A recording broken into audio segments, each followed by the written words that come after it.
welcome to News Center. With me, Parikshit Luthra. The latest data from the National Crime Records Bureau highlights over 1.64 lakh suicide deaths in 2021. The data further reveals that daily wage earners account for over 25% for all suicide cases.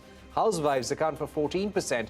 We'll discuss all this data in just a bit and what it implies for the crime and the criminal justice system in the country. Let's first go across to Sandhya Gora, who has been analyzing the NCRB data. Sandhya, give us the broad trends coming out of this report.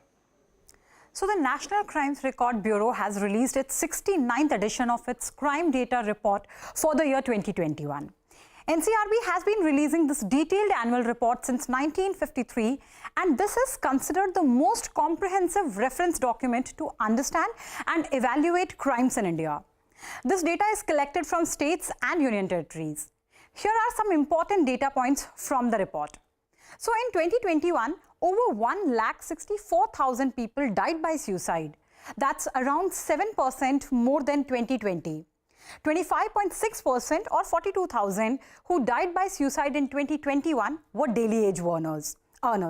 14.4% or 23,178 housewives died by suicide, while 6.6% or 10,881 people were associated with farming sector. Economic offences also saw an increase in 2021, with over 1.74 lakh economic offence cases being recorded. This was 28,259 more cases as compared to last year. While Rajasthan, UP, Telangana and Maharashtra were states that recorded the highest number of economic offence in 2019, 2020 and 2021, among cities it was Delhi, Mumbai, Hyderabad and Jaipur. Cybercrime also saw an uptick in 2021. A total of 52,974 cybercrime cases were recorded across India as compared to over 50,000 cases in 2020. Karnataka, UP, Maharashtra and Telangana, and within these states, Bengaluru, Mumbai and Hyderabad saw the highest number of cybercrimes in 2019, 2020 and 2021. Corruption cases also increased slightly in 2021, with 3,745 corruption cases being recorded in 2021 as compared to 3,123 cases in 2020. Environment-related offences increased significantly in 2021. While 34,676 offences were recorded across India in 2019, this number shot up to 61,767 in 2020 and 64,471 in 2021. Moving on to bodily offences, in 2021, 29,272 murder cases were registered across India. Crimes against women also increased in last couple of years. From over 3,71,000 cases of crimes against women being recorded in 2020, this number increased by 15.3% to over 4,28,000 in 2021. Data shows that most number of cases pertaining to crime against women were reported in Delhi. Delhi witnessed 13,982 cases of crimes against women, and this is 40% more as compared to 2020. All this is a small part of the mammoth amount of data contained in the NCRB report. As the Home Minister has said, the big hope is that all this documentation can help states to prepare their crime control strategies.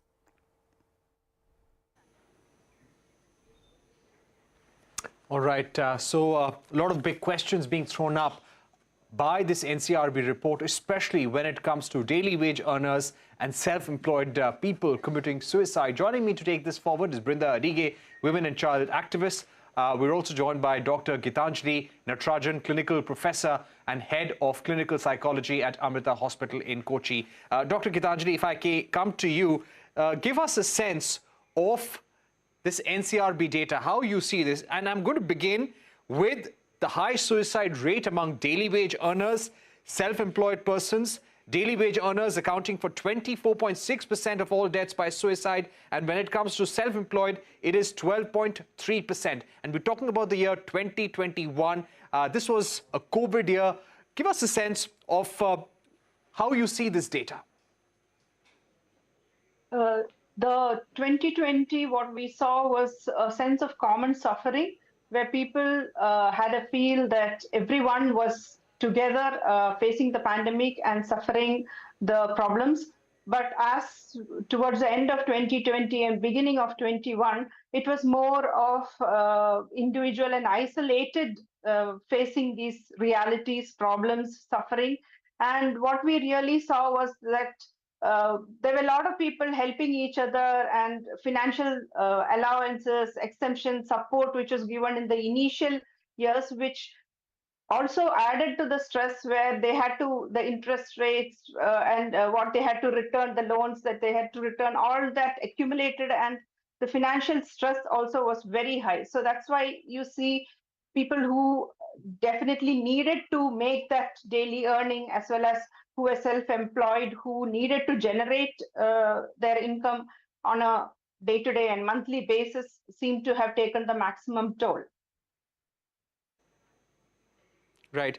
Dr. Gitanjali, you also feel that looking at this trend, daily wage earners accounting for the highest number of suicides in 2021, this also shows lack of access to mental health facilities among this category of people?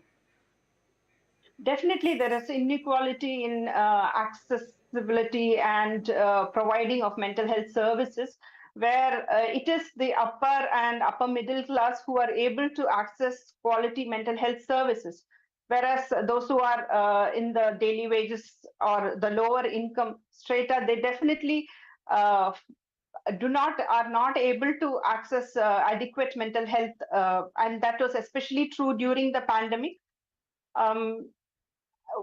If at all they were able to access the psychiatric or medical support, the very much essential counseling services which would help their build their resilience or help them really equip themselves to face the stressors, the lack of resources, or the bitter realities that they definitely had to face. Those kind of counseling and psychotherapeutic services definitely were not available for them.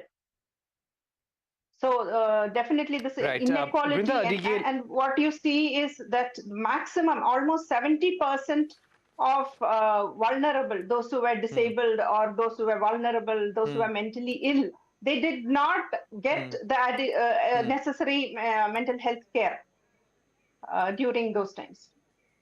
Right.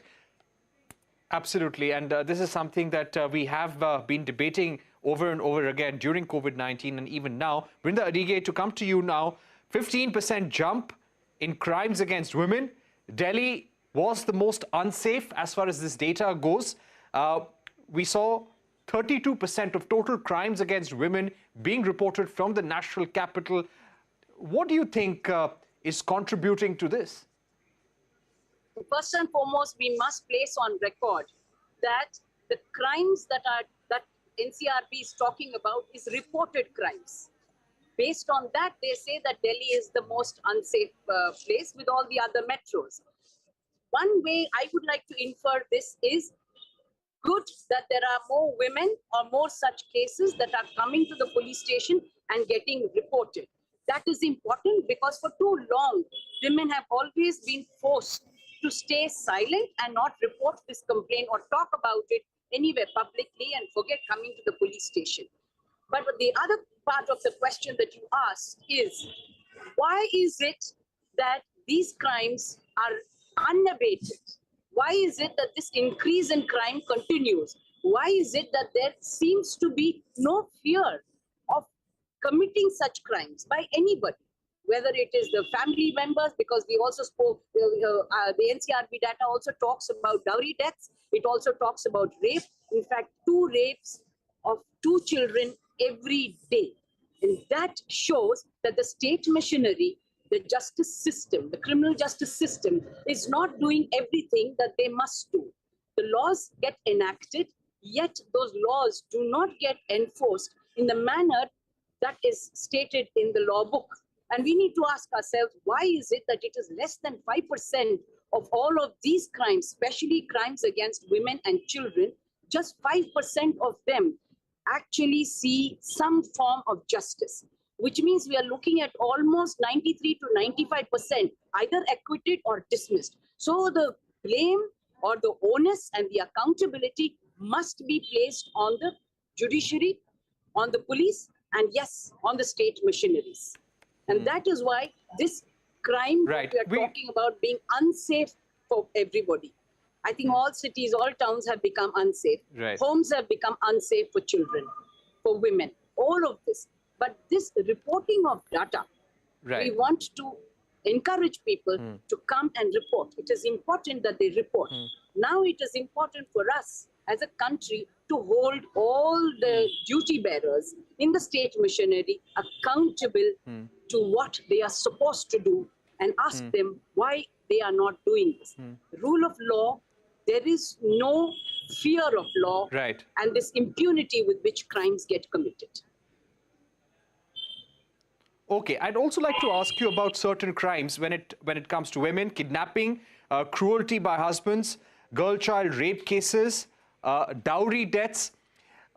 What needs to be specifically done to address such crimes? Because this is a story we almost address every year when the NCRB data comes out. What do you think we need to do in order to specifically address these crimes against women? First and foremost, we have to create awareness and educate everybody. We need to educate children, we need to educate young people, families, communities, and certainly the duty bearers. Because we are a country who do not want to shun our patriarchal mindsets. We do not want to let go of the inequalities and discrimination that are heaped on women and children. We talk a lot about equality, we talk about safety and protection, but there is no dearth of us continuing that discrimination and that violence on women because of our patriarchal mindsets. Let us also place on record our structures are very patriarchal. Time and again, we've had the police, we've had the judiciary who have spoken the language of discriminate, spoken the language of stereotypical, typically blaming the woman, shaming the woman, and saying things, putting themselves in places where the woman is the one who has to protect herself. So education is very important.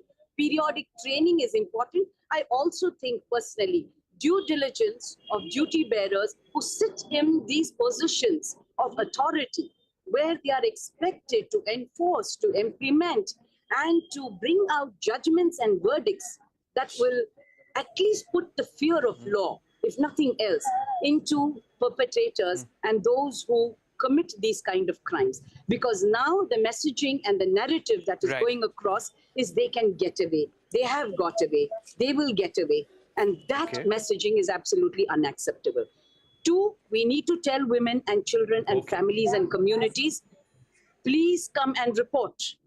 You have to report these crimes. And the police must investigate the crimes in the manner that they are trained to investigate in their training colleges. Because they learn something, but they do something else. And thirdly, of course, we want leaders, especially religious leaders, political leaders, community leaders, to speak the language of respect and dignity to women, to children, to trans persons, to men also. Okay, I'm going to get Dr. Gitanjali once again. Yeah, I'll get in Dr. Gitanjali once again, Brinda Adige. Dr. Gitanjali, what can mental health care programs, also counseling sessions in schools, in workplaces, help reduce the crime rate in some of these categories? Definitely. As I said, right now, during the pandemic, especially what we... Also, Dr. Gitanjali, as Brinda Adige was pointing out, a lot of times women don't come out and report cases. A lot of times people do not report cases for fear of stigma. How can counseling help in these circumstances? What more can the government do? Because the government has been talking about mental health programs. There is a budget allocation for mental health as well. But what more can be done to reach the maximum number of people? So as I said, during the pandemic, a very important lesson that we learned was that mental health services and mental health was not just for mental health problems were not just for one small group of people whom we called the mentally ill, but rather that every single person needed mental health care and the mental health self-care. And sadly, though, there is some budget for mental health services. That is, if you see, it is extremely inadequate for the kind of problems that we are facing. And definitely, mental health programs involving counseling, resilience building programs, these will go a long way in helping individuals, equip individuals, young children, adolescents, face the realities and face problems that will definitely come their way as part of life, which sadly we are not giving much attention to. Programs which help in improving a person's psychological flexibility, just like yogasana would help us be our body more flexible. Our minds also need to be psychologically flexible. Sadly, that is not the case. So when young people, especially when they face problems, they immediately think of self-harm behaviors or suicidal attempts as a solution to their problems, rather than being able to do whatever is necessary to handle those problems, and then also being confident that this is not the end of life, that there is more to it, and when we have a stress or a crisis, there is life after that. So that sense of moving from one difficulty to a better life, and then there will be more difficulties that come by, we solve that and go ahead. Okay. That resilience is very much lacking in young people, and counseling services, mental health programs would definitely help in improving that among school children, and that way they would grow up to be individuals who are much more confident of handling their life difficulties, rather than resorting to self-harm behaviors, or even if you see, crime itself Okay. is the other side of maladaptive coping, where self-harm would be that aggression is turned inwards, whereas crime is you're trying to fight or cope with a problem by becoming aggressive to the society Okay. or people around. Dr. Gitanjali? All right, we're running out of time. Brinda Adige, Dr.